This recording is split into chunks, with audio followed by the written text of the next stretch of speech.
Wicked is one of the best movies of the year, and I hope it gets tons of awards come Oscar season because I think it should. And I have so much to say about this movie, so let's just jump right into this thing. Now, as always, if you want to see what I gave this movie out of 10, head over to my Shorts, TikTok, or Instagram and check out my one-take movie review on this movie. But without further ado, let's talk about Wicked.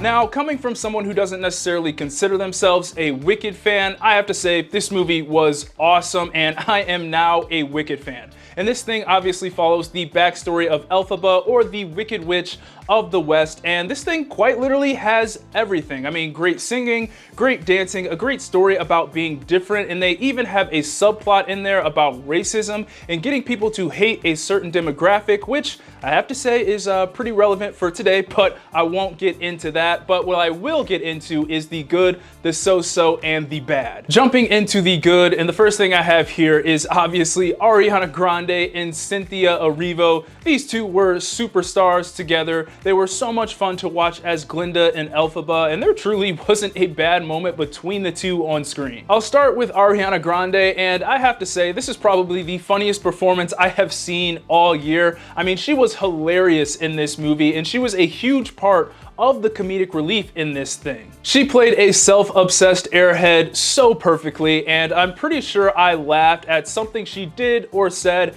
every time she was on screen. And also, she killed the singing parts as well because obviously she has a great voice. This was a role that Ariana has been vocal about wanting for like the past decade or so because she has loved the Broadway show her entire life, so it was really cool to not only finally get to see her in this, but to see her absolutely kill it as Grande as well. Then we have Cynthia Erivo, and oh my goodness, this woman may win an Oscar, or at the very least get nominated for an Oscar for her performance. I am honestly at a loss of words about her performance because she was flawless in this thing. The best part of the movie, in my opinion, is when she performed Defying Gravity, and I am not exaggerating this, but this may be the best performance of a song that I have ever seen in a movie. Her voice was obviously amazing, and just what this song meant to her character at that point in the movie was just so perfect. It literally encapsulated everything that Elphaba had been through throughout the entire film. And with all of that said, I may even go as far to say is that both of these ladies were probably the best duo that I've seen in a movie this year. Next up for the good, I have the music and all of the musical numbers. Now, the music in this was just so catchy. I mean, everything from Popular to The Wizard and I was just great. And this music was 100% stuck in my head for the next couple of days after I saw this movie. The musical numbers they pulled off were just huge. There were tons of people and the choreography was great.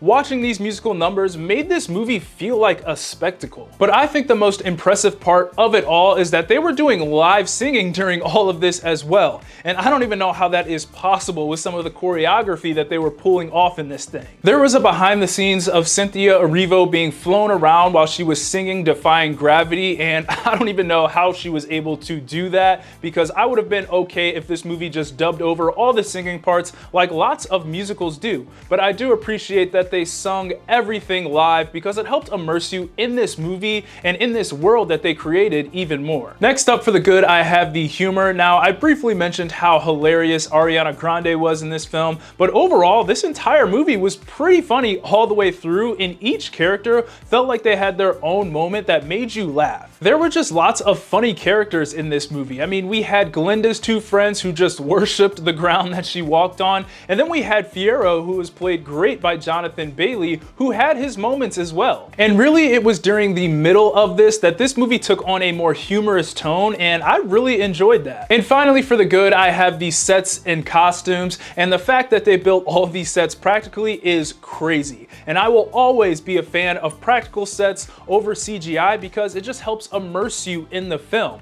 And when you have your actors on screen actually interacting with things physically and not just trying to hit a mark so they can add something in post, it just makes everything feel more real and just better overall, in my opinion. They legit grew 9 million tulips for a shot that was in the film for all of 4 or 5 seconds, I think. They built Emerald City, they built Shiz University, and even the train that both Elphaba and Grande took to Emerald City was real. They truly brought this this world to life, and these practical sets added so much detail to this movie. And this is something that I've said in previous reviews, but in a world that I think relies a little bit too much on CGI sometimes, it's always refreshing to see practical effects and practical sets in movies. They could have easily shot this movie on a sound stage somewhere in front of a blue screen and just called it a day, but they went the extra mile, and I appreciate that. Moving on to the so-so, and the only thing I have here is the use of CGI in this movie. Now, I know I just got done praising the visuals and the practical sets and effects in this movie, but it also did use a little bit of CGI at times,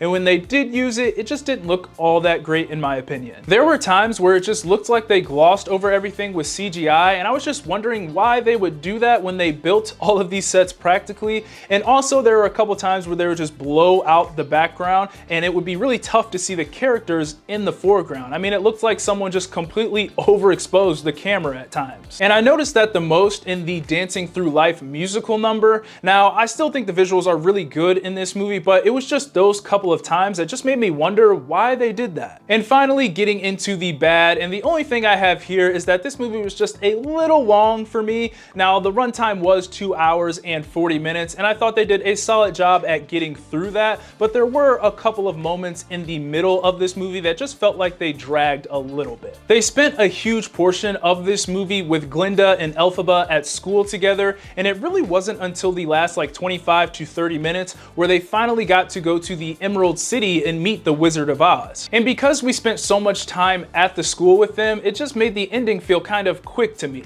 And for the moments that dragged a little bit in the middle, it wasn't anything egregious, but there were a couple of moments in this film where I was sitting there like, okay, we can move on to something else now. But at the end of the day, this was a great movie. It's led with amazing performances, a great story, and even better music. I can't give this movie enough praise, so you just need to go see it for yourself. Those are my thoughts on Wicked. Be sure to let me know what you thought of the movie down in the comments, and as always, be sure to like, subscribe, comment, get your Eazy Apparel at shopeasyapparel.com. God bless, and I'll see you guys later. Peace.